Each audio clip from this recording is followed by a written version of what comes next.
I started this session wanting to change the tenor and the tone of how things are done in Jeff City, and I think it is pretty clear that we've done that.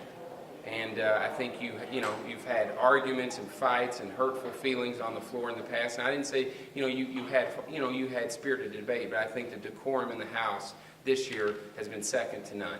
And I think I'm proud of the fact that even though we have historic Republican majorities, we treated the minority party with respect and dignity.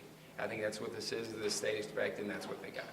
Did tax amnesty make it, and if not, is the budget out of whack now that it didn't go through? Brian, did tax amnesty end up making it? I mean, I'm not aware that it did. I didn't see it. The House sent them tax amnesty on multiple occasions, and so that's a good question for the Senate.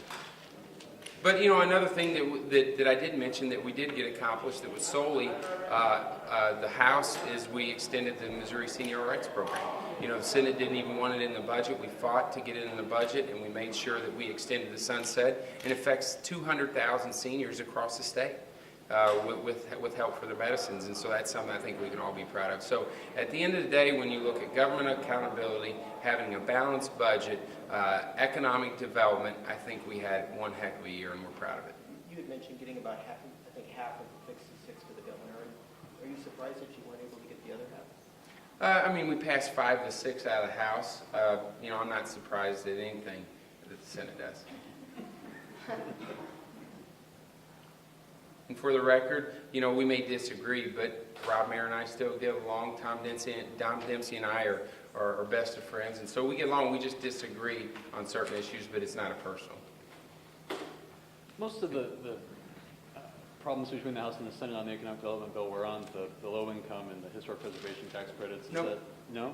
No, it was on sunsets basically. But we met them at their cap. Okay. Why was that the key issue? Why were the sunsets? Because one senator can kill a tax credit program. I even told Rob Mayer that I would be okay with some sort of sunsets if you had a situation where a majority of the body, if they wanted to extend them, they could, so that one person couldn't kill the program. I mean, we had senators come in our office and said the only reason they wanted a shorter sunset is because they wanted to kill the program. I think providing low-income housing for seniors and low-income residents all around the state is important. I think the revitalization of the city of St. Louis and Kansas City and now in Springfield with the historic preservation tax credits is important. I think they provide a level of economic benefit to the state as well as social benefit. And the House thinks those things are important, and we certainly don't want to put those things in the hands of the whim of one senator who may not like a developer or not like a program 5 years down the road. How important is it that local control didn't pass?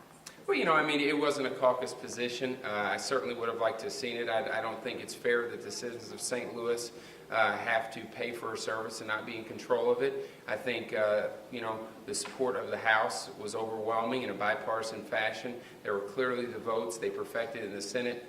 They decided to hijack it for the economic development bill. I thought that was inappropriate. I think my leadership team has been pretty clear that we weren't linking any of these additional bills to one another and trying to hijack one for another reason. I just don't think that's good government to say we're not going to pass this unless you pass this. And so we'll come back next year.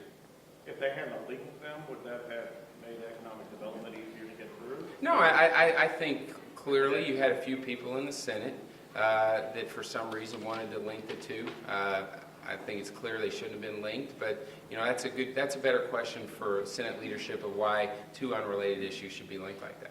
Will there be an opportunity to come back to local control next year, or is this? Yeah, my intention is, I feel strongly about it. I think a lot of members of my caucus feel strongly about it, and I think the citizens of St. Louis feel strongly about it by the tune of about 71%. And I'm pledging to come back and work on it next year, and I look forward to it. Would that? I guess there's also a ballot initiative out there to advance that issue. Yeah, I mean, and the ballot initiative may address it before we have the opportunity, but my intentions are is to come back and address it.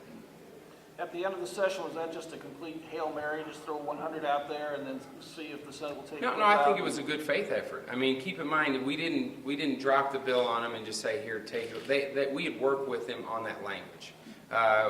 John Deal, Ann Zaire, Caleb Jones, they all worked very, very hard with the Senate. I met multiple times with Eric Schmidt, which I think was a really a great guy to deal with and work with from the Senate. And, you know, so it's not like language they had not seen before. And we thought it was worth the effort to try and get it done. And, you know, we were unsuccessful on it, but, you know, that's the way it works. We'll come back next year and work on it. Was the site permit bill then tied to that? No. At that point? So No, that was just kind of something that came No, up not on their at all. side. That was Not just at their all. decision? That, you know, the site permit was their work. Okay. So, well, thank you very much, and you know, we certainly are honored and feel very, very privileged to have the opportunity to serve the citizens of this great state, and we think we did them well in this last legislative session. Thank you.